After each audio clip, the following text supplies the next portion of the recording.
Everyone says being a rose must be wonderful, right? All that attention, all that beauty, all those people sniffing you like you're the next big perfume. But if roses could talk, they'd probably tell you it actually sucks to be one. Because behind every petal, there's pressure. Behind every thorn, there's pain. And behind all that beauty, a secret the garden never talks about.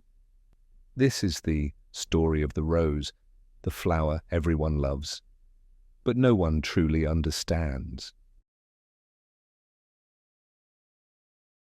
It all begins deep in the soil, damp, dark and crowded. Tiny seeds whisper to one another, dreaming about sunlight. Daisy wants to be cheerful. Sunflower, big and bold, and the rose just wants to bloom beautifully.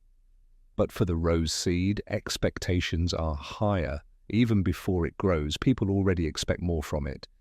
The rose isn't just a flower, well, it's supposed to be the queen of flowers. It's trimmed, sprayed, tied upright. Every petal must be perfect.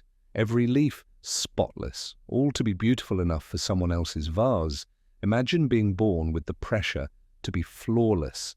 One wrinkled petal, people call you average. Because unlike other flowers, roses are born with a label. You must be perfect, born to be perfect. When the rose finally blooms, everyone notices. It's the star of the garden, the favorite of every bee and butterfly.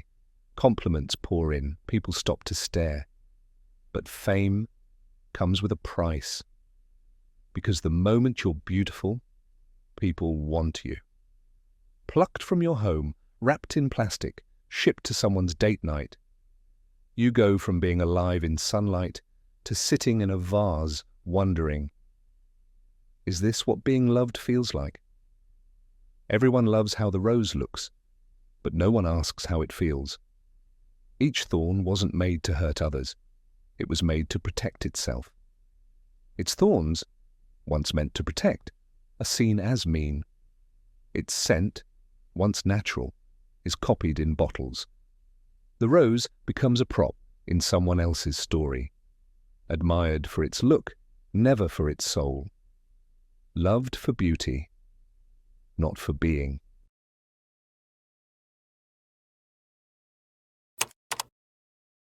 Days pass. The rose fades, its petals wrinkle, its colour dims, the world moves on to the next bloom. The rose is forgotten, but even after it's gone, people still use it, pressed in books, crushed for perfume, sprinkled at weddings. It never really gets to rest. Used, forgotten, replaced. But maybe that's what makes the rose special. It knows it'll be picked. It knows it won't last forever. And still, it blooms anyway. It doesn't stop shining. It doesn't stop giving. It chooses beauty, even when beauty will cost it everything. Because being a rose isn't about how long you live. It's about how deeply you touch others while you do. Every rose that ever bloomed made someone smile, made someone fall in love, made someone believe beauty still exists. So maybe the rose isn't cursed. Maybe it's brave, bravery in bloom. Each rose is different. Some bloom early, some late. Some grow wild, some are carefully planted. But they all share one thing. They keep blooming. The rose teaches us that even when life hurts, you can still grow. Even when others don't understand your thorns, they're there for a reason. Even when the world stops clapping, you can still stand tall. And maybe that's not sad. Maybe that's beautiful. Because life isn't about being perfect. It's about being real. And even the most perfect flower has to face the wind. So yes, maybe it sucks to be a rose, You get plucked, you get poked, you get compared. But the truth is, the rose never stops trying. It keeps blooming no matter who's watching.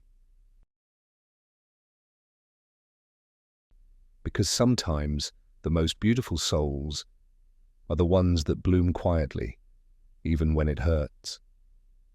Still, it blooms. So tell me, do you think you're a little like the rose too? If you are, keep blooming. For more heartfelt tales, subscribe to Anzo Tales.